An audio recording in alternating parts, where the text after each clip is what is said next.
فخذوهم واقتلوهم حيث ثقفتموهم وأولئكم جعلنا لكم عليهم سلطانا مبينا.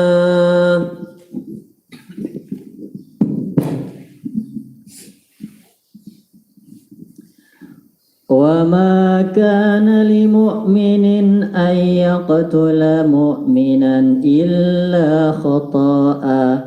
ومن قتل مؤمنا خطأ فتحرير رقبة مؤمنة ودية مسلمة إلى أهله إلا أن يصدقوا فإن كان من قوم عدو لكم وهو مؤمن فتحرير رقبة مؤمنة وإن كان من قوم بينكم وبينهم ميثاق فدية مسلمة إلى أهله وتحرير رقبة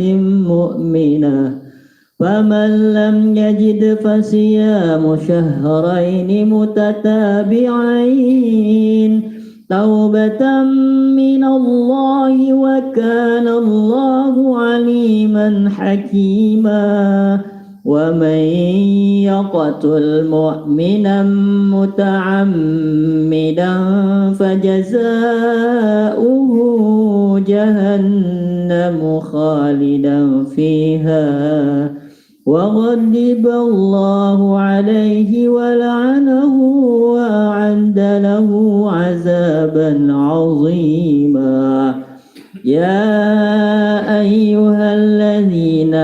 آمنوا إذا ضربتم في سبيل الله فتبينوا ولا تقولوا لمن ألقى إليكم السلام لست مؤمنا تبتغون عرض الحياة الدنيا فعند الله مغانم كثيرة كذلك كنتم من قبل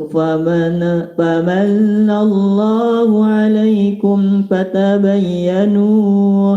إن الله كان بما تعملون خبيرا. لا يستوي القاعدون من المؤمنين غير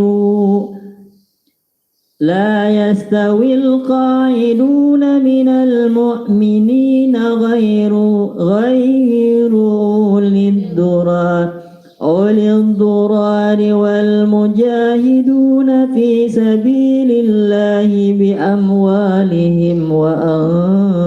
وأنفسهم فضل الله المجاهدين بأموالهم وأنفسهم على القاعدين درجة وكلا وعد الله الحسنى وفضل الله المجاهدين على القاعدين أجرا عظيما درجات منه ومغفرة ورحمة وكان الله غفورا رحيما.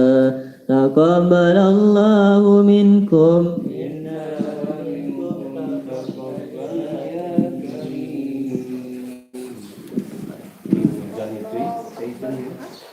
hujan